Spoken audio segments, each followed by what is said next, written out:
যদি আমরা দেখি যে আমাদের সিস্টেমটা ওয়ার্ক করছে না, তারা জবরদস্তি করছে, তারা নিয়মিত নিচ্ছে না, তাহলে আগামী টেন্ডার আমরা এইভাবে এই প্রসেসে আমরা কোনো টেন্ডার করব না। বাসা বাড়ি থেকে আমাদের যে সমস্ত যাদেরকে কন্ট্রাক্ট দেওয়া হয়েছে, যারা টেন্ডার নিয়েছেন, এখন পর্যন্ত বিভিন্ন জায়গায় কমপ্লেন আসছে, অনেক জায়গা থেকে তারা নিয়মিত আবর্জনা পরিষ্কার করছেন না। বিভিন্ন বাড়ি থেকে নিয়মিত যেভাবে আবর্জনা নিয়ে যাওয়ার কথা সেইভাবে নিচ্ছেন না, বা কোথাও কোথাও কমপ্লেন আছে যে তারা বেশি টাকা দাবি করছেন।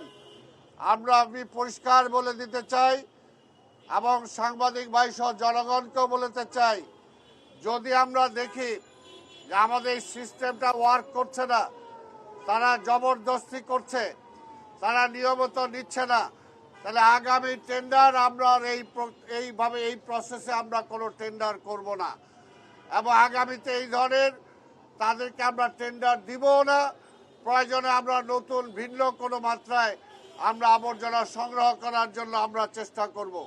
কাজে এখনো সময় আছে, তারা যদি সংশোধিত হয়, জনগণ যদি আমাদেরকে বলে যে তাদের সার্ভিসে জনগণ সন্তুষ্ট, তাহলে আমরা সেটা বজায় রাখব, আর তা না হলে এটা আমরাকে বাতিল করে দিতে বাধ্য হব। আমি আপনাদের মাধ্যমে এটা যাতে প্রচার পায় এবং সবার কানে যায়, সেটার জন্য আমি আপনাদেরকে অনুরোধ করব। আমি আর বক্তব্য দীর্ঘায়িত না করে আমি আবার আজকে যে আমাদের মাসিক প্রথম সপ্তাহের শনিবার ক্লিনিং ডে এটা আমরা ঘোষণা করেছি।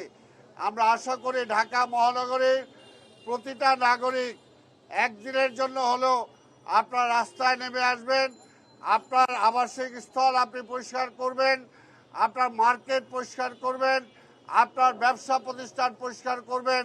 অন্তত মাসে একদিন যদি নিরবিচ্ছিন্নভাবে সব জায়গা পরিষ্কার করা যায়, তাহলে দেখা যাবে এটা একটা বিশাল একটা প্রভাব পড়বে।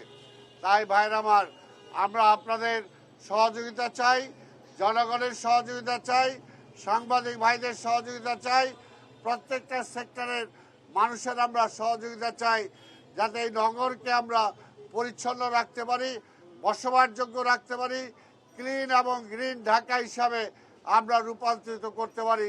সেটার জন্য আমি আপনাদের সবার সহযোগিতা চাই। আপনাদের সবাইকে ধন্যবাদ। খোদা হাফেজ। বাংলাদেশ জিন্দাবাদ।